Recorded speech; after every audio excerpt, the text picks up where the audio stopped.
wabarakatuh. Minggu ini di pertemuan ke-8 mata kuliah Mobile Programming, saya akan membahas tentang materi widget. Jadi widget ini adalah komponen yang ada di dalam Android Studio yang bisa digunakan untuk meletakkan komponen-komponen pendukung di dalam activity yang akan kita gunakan. Di pertemuan sebelumnya itu pernah dibahas komponen widget itu ada text view, kemudian button, dan edit text. Nah, di pertemuan ke-8 ini nanti saya akan membahas materinya tentang komponen widget. Nanti ada radio group, kemudian radio button, checkbox, dan web view.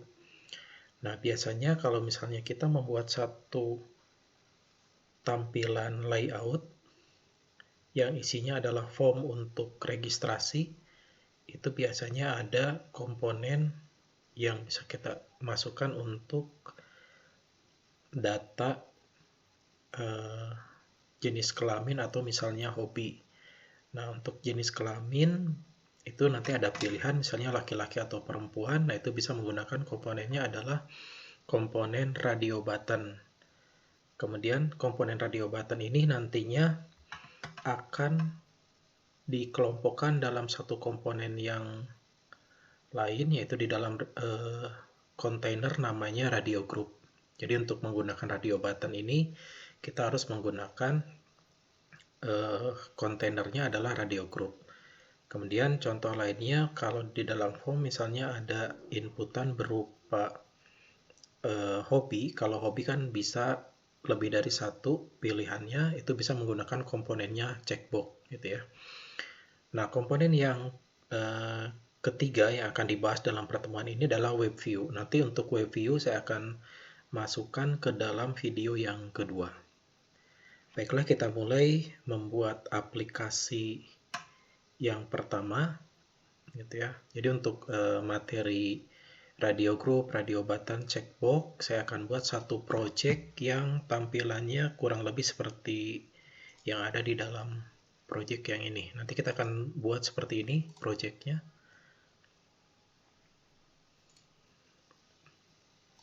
Nah, di project yang dibuat di sini ada tampilan form gitu. Dimana form ini isinya adalah biodata yang sederhana, misalnya ada input nama, kemudian jenis kelamin, dan hobi. Kemudian nanti form ini diisi, misalnya saya masukkan data formnya. Sini ada kolom nama, misalnya namanya Asep Sudrajat. Jenis kelaminnya laki-laki. Nah, hobinya misalnya membaca, jalan-jalan, dan nongkrong. Misalnya di sini ada 3 pilihan. Atau misalnya cuma 2 yang dipilih, misalnya membaca dan jalan-jalan. Nah, setelah form ini diisi, kemudian bagaimana cara membaca isi data yang ada di dalam form yang sudah kita masukkan tadi. Nah, misalnya setelah diisi, kemudian saya tekan tombol simpan. Nah, data yang kita masukkan di activity yang sebelumnya atau di tampilan yang sebelumnya itu akan muncul di tampilan atau layout yang kedua. Misalnya tadi diinputkan namanya Asep Sudrajat. Nah, di sini muncul namanya adalah Asep Sudrajat. Kemudian jenis kelaminnya tadi dipilih laki-laki, di sini keluar laki-laki. Kemudian hobinya tadi yang di checklist adalah membaca dan jalan-jalan. Di sini keluarnya membaca dan jalan-jalan. Nah, nanti kita akan coba buat tampilan seperti ini. Untuk tahapannya, di sini akan coba saya buat satu project yang baru. Klik menu file, kemudian new project. Nah, untuk jenis projectnya, sini menggunakan empty activity. Kemudian klik next. Kemudian masukkan nama projectnya, misalnya demo widget yang kedua. Kemudian tentukan lokasi penyimpanan projectnya. Jangan lupa bahasanya menggunakan bahasa Java, bukan Kotlin. Kemudian tentukan syarat untuk minimum SDK-nya. Misalnya di sini yang saya gunakan adalah SDK-nya API versi 27 atau jenisnya Android 8.0. Oke, setelah itu baru klik tombol finish.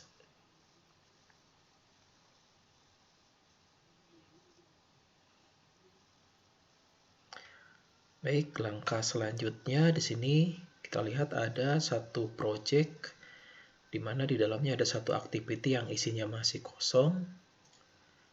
Nah, pertama kita akan coba setting dulu tampilan layoutnya seperti tampilan yang tadi ya. Ada form untuk inputan nama, kemudian jenis kelamin dan hobi.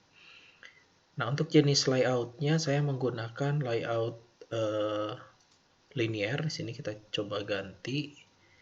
Kalau standarnya atau defaultnya ini menggunakan constraint layout. Ini saya ganti menjadi linear layout. Kemudian kalau misalnya menggunakan layoutnya linear layout, itu jangan lupa harus menambahkan orientation-nya atau atribut orientation. Di sini orientation. Pilihannya saya gunakan yang vertikal. Kenapa menggunakan yang vertikal? Supaya nanti tampilannya bisa per baris gitu ya. Kalau horizontal nanti dia akan tampilannya per kolom. Jadi nanti seperti desain yang sebelumnya yang diperlihatkan itu komponennya diletakkan per baris. Jadi ini orientation-nya vertikal. Oke, yang pertama di sini ada komponen text view, ini untuk label atasnya. Nah, di sini ada beberapa atribut yang harus kita hilangkan. Ada layout constraint button, left, right, dan top. Ini dihilangkan karena kita menggunakan layoutnya yang linear, jadi ini tidak digunakan. Kecuali kalau menggunakan yang constraint layout atau misalnya yang relative layout. Ini dibuang. Kemudian teksnya, misalnya ini kita sesuaikan dengan tampilan yang tadi, itu judulnya, ntar saya lihat dulu aplikasi yang tadi.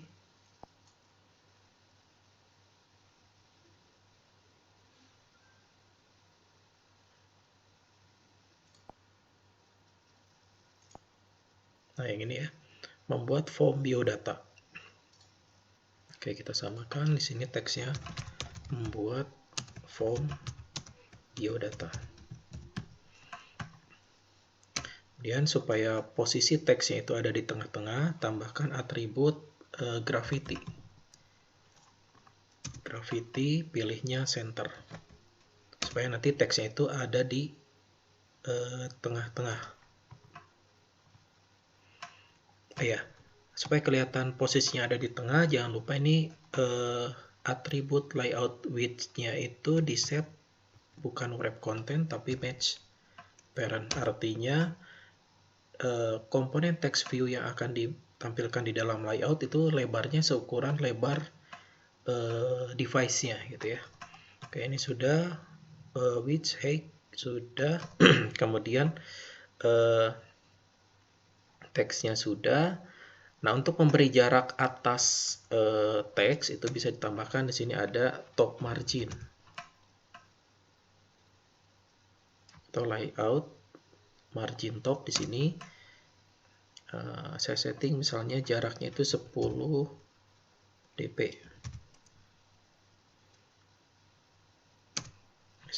Nah, ini kelihatan di sini untuk teks text view yang pertama itu ada jarak atasnya. Oke, yang berikutnya kita masukkan data nama, gitu ya. Misalnya ini kasih captionnya dulu, text view, lebarnya match parent, kemudian height-nya wrap content, teksnya masukkan misalnya untuk inputan nama.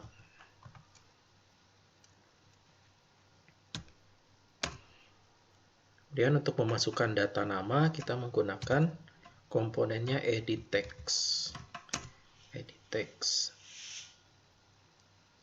lebarnya match parent, kemudian height-nya kita set wrap content. Jangan lupa untuk edit text karena itu ada data inputan, itu harus diberi ID-nya atau name-nya gitu ya. ID-nya @id, namanya misalnya et nama. Nah, untuk pemberian nama komponen itu harus menunjukkan nama dari komponennya. Contohnya di sini nama komponennya adalah edit text. Berarti nanti saya awali dengan kata et atau misalnya text et, baru nanti variabelnya apa atau pengenalnya apa. Untuk nama misalnya et nama, artinya ini adalah nama dari komponen edit text nama. Oke, sudah nama. Kemudian yang kedua jenis kelamin. Di sini pakai text view dulu. Lebarnya match parent. Kemudian tingginya wrap content. Kemudian teksnya misalnya jenis kelamin. Nah, untuk inputan jenis kelamin, kita akan gunakan komponennya tadi ada radio button.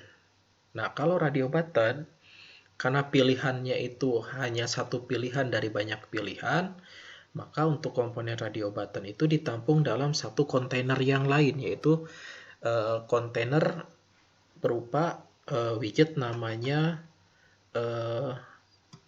radio group. Jadi di sini tambahkan dulu ada komponen radio group.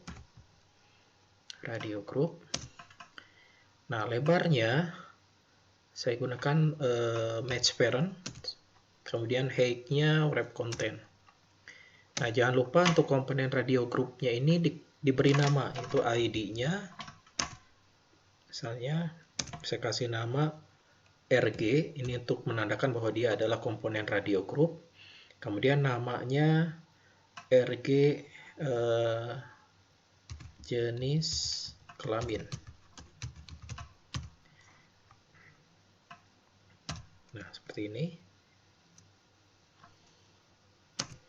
Kemudian di dalam komponen radio group, itu di dalamnya ada radio button. Berarti ini kita masukkan, oh ya, untuk tanda tutupnya, penutup radio group, ini jangan menggunakan slash dulu. Kenapa? Karena di dalamnya nanti ada komponen radio button. Berarti ini pakainya seperti ini. Tanda kurung tutup saja. Karena nanti di bawahnya itu, untuk akhir dari radio group, itu menggunakan slash radio group. Ya, seperti ini. Oke, di dalamnya saya tambahkan ada radio button. Nah, karena radio buttonnya ada dua pilihan, misalnya laki-laki dan perempuan pilihannya. Nah, yang pertama misalnya kita masukkan untuk pilihan radio button laki-laki. Nah, lebarnya saya gunakan yang match parent. Kemudian tingginya saya gunakan yang wrap content. Jangan lupa ID-nya atau name-nya. Misalnya ini RD itu untuk radio button ya, RB radio button.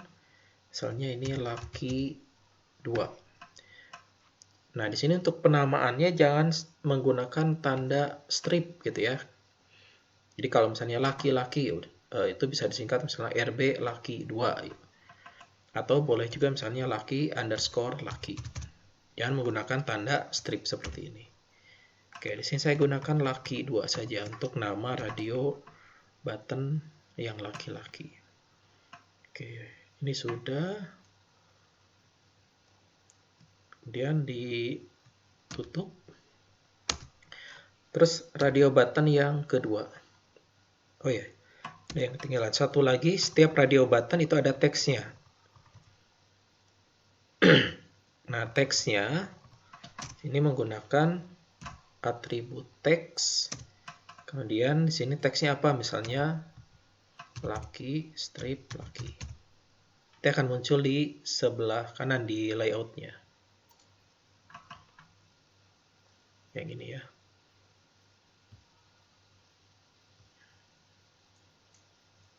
Nah, ini laki-laki. Oke, selanjutnya radio button yang kedua.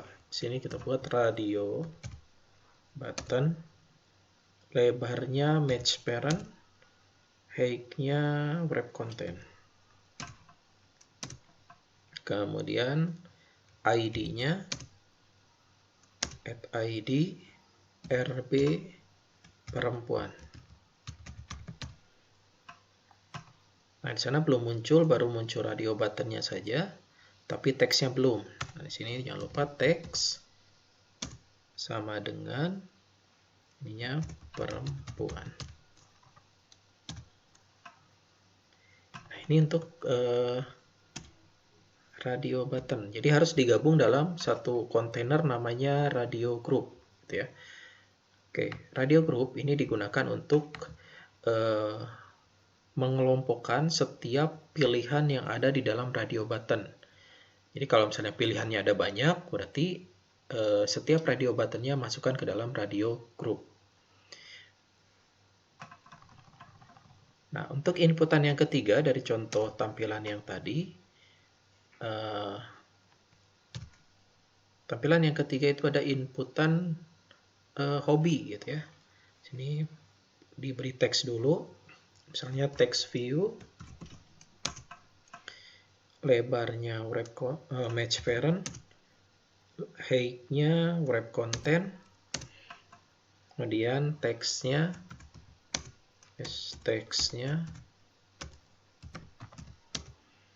misalnya hobi.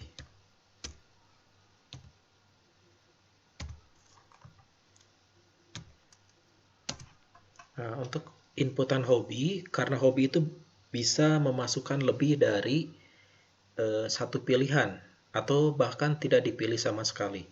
Nah, ini menggunakan komponennya adalah checkbox. Nah, ini checkbox. Di checkbox lebarnya kita atur seukuran lebar dari layoutnya. Berarti ini match parent, height-nya wrap content. Nah, kalau untuk komponen checkbox itu tidak usah digabungkan dalam satu kontainer yang lain, karena checkbox itu komponennya dia berdiri sendiri. Jadi kalau misalnya dia di checklist checkbox-nya, maka artinya checkbox itu dipilih. Kalau misalnya tidak di checklist, maka dia tidak dipilih. Jadi ini masing-masing.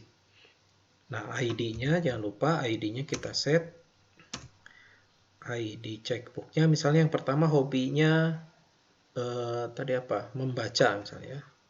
Misalnya ini membaca. Nah, ID-nya berarti CB membaca. CB itu untuk menandakan bahwa ini adalah komponen checkbox. Kemudian, oh ya, satu lagi teksnya. Di sana kan belum muncul teksnya ya. Baru ada komponen checkbox-nya saja. Teksnya misalnya membaca. Akan muncul di sebelah kanan di sini itu membaca. Kemudian checkbox yang kedua, lebarnya match parent, kemudian height-nya wrap content, terus ID-nya @id CB.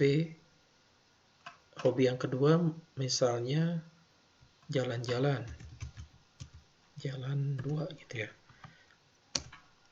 Kemudian teksnya misalnya jalan, strip jalan. Kemudian yang ketiga checkbox yang ketiga ini match parent, wrap content, ID-nya CB. Misalnya hobi yang ketiga nongkrong. Berarti ini CB nongkrong. Kemudian teksnya misalnya nongkrong. Oke, sudah. Oke, setelah diinputkan misalnya ada nama, jenis kelamin, dan hobi. Selanjutnya nanti kita akan kirim data inputan ini ke activity yang kedua. Di sini saya tambahkan satu button misalnya. Button lebarnya match parent supaya seukuran lebar dari layoutnya, kemudian height-nya wrap content, kemudian teksnya misalnya ini kirim gitu ya, kirim atau simpan boleh. Kemudian ID-nya saya beri nama, kan ini button berarti btn, misalnya kirim, btn kirim.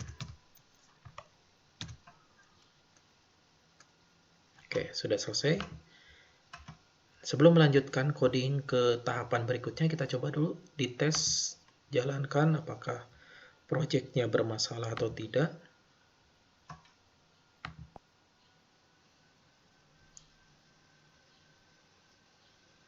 Oke, saya ulangi.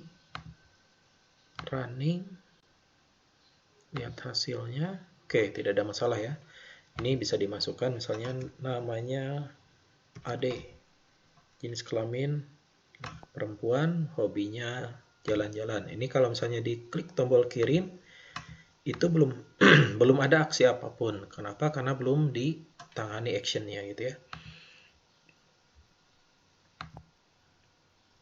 Oke, kita lanjutkan. Setelah form ini selesai, skenario-nya adalah nanti pada saat diklik tombol kirim, maka data nama, jenis kelamin, dan hobi itu akan ditampilkan di activity yang kedua.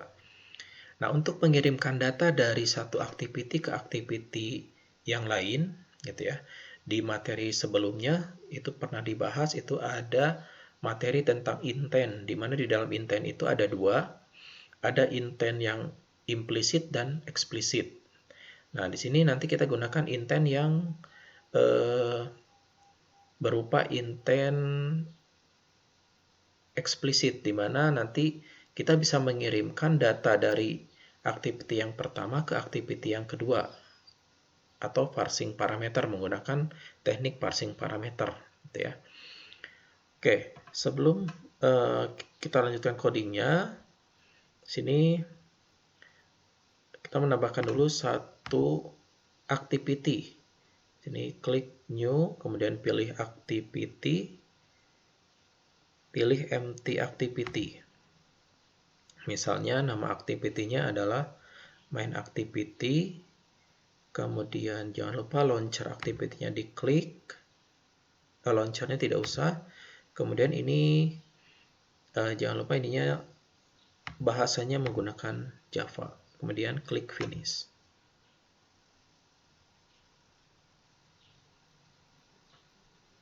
Oke, kita coba running dulu apakah bermasalah atau tidak setelah menambahkan activity. Oke, tidak ada masalah ya. Next, kita lanjutkan lagi. Kita sudah punya dua activity yang pertama yang ini, kemudian activity yang kedua yang ini. Nanti activity yang kedua ini kita akan munculkan data yang diinputkan di dalam activity pertama tadi. Oke, kembali ke activity yang pertama yang ini. Nah, untuk menangani semua inputan yang dimasukkan di form activity pertama, kita coba tangani di coding.java-nya, di main-activity.java. Oke, kita daftarkan dulu setiap komponen yang tadi kita gunakan di dalam main activity.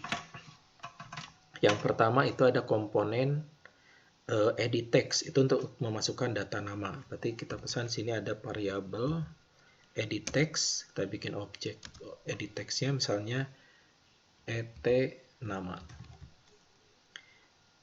Kemudian yang kedua itu ada komponen radio group. Berarti di sini kita daftarkan juga radio group. Namanya saya kasih nama rg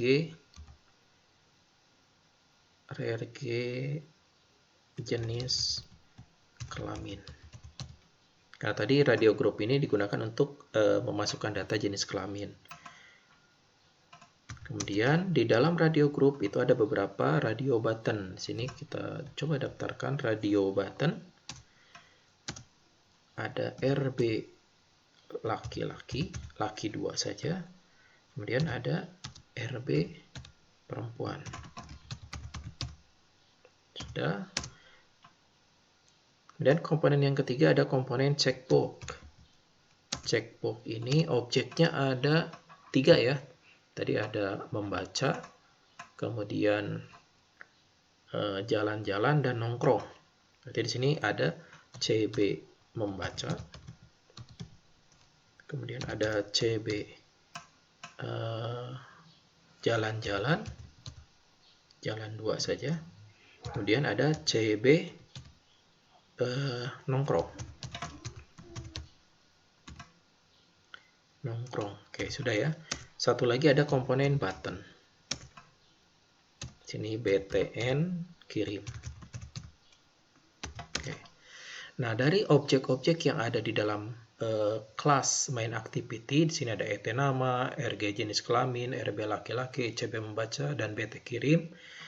Nah, komponen yang ini kita hubungkan dengan komponen yang ada di dalam layoutnya. Jadi di dalam method onCreate, sini saya kasih komen dulu, hubungkan komponen .java dengan .xml. Yang pertama ada ET nama. ET nama sama dengan, karena ET nama ini jenis komponennya edit text, berarti ini edit text. Kemudian find view by ID metodenya. Kemudian hubungkan dengan komponen ET nama yang ada di dalam layout XML-nya. Berarti ini r.id. Nah, cari di sini ada ET nama. Nah, yang ini ya. Titik koma. Komponen yang kedua radio group. Radio group sama dengan ini radio group.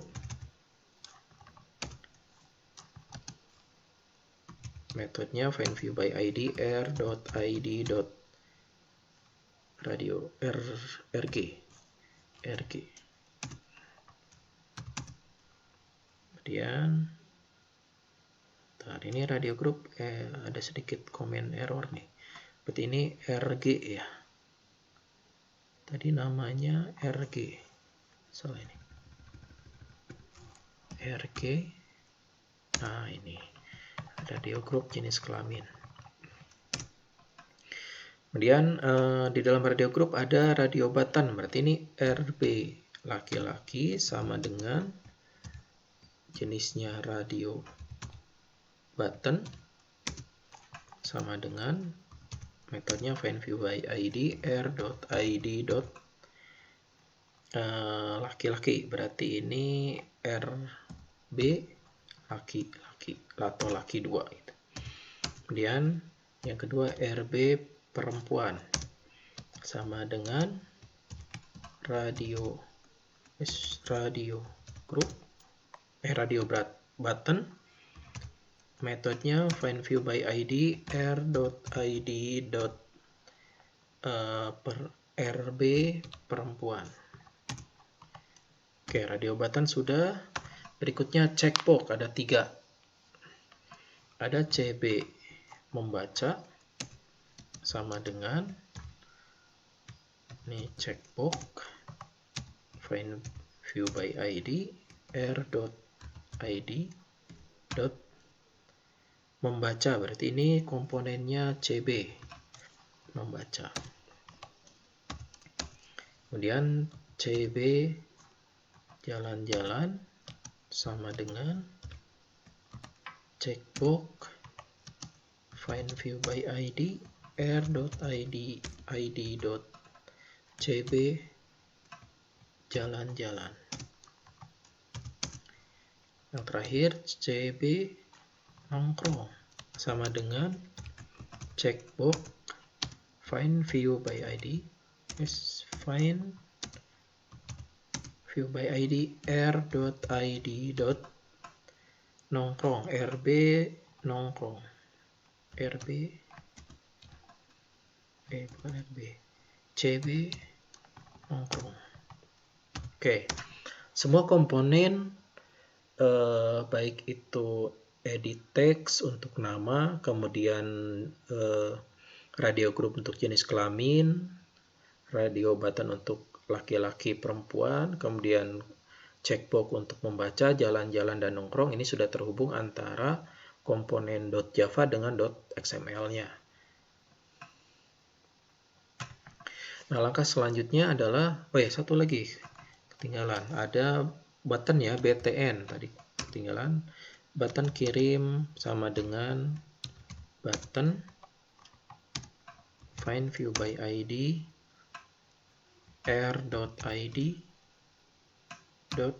.btn kirim. Nah, skenarionya dari activity yang pertama, pada saat tombol kirim ini diklik, dia akan mengirimkan data nama, jenis kelamin, dan hobi ke activity yang kedua atau main activity yang kedua. Berarti di sini kita akan coba melakukan action on click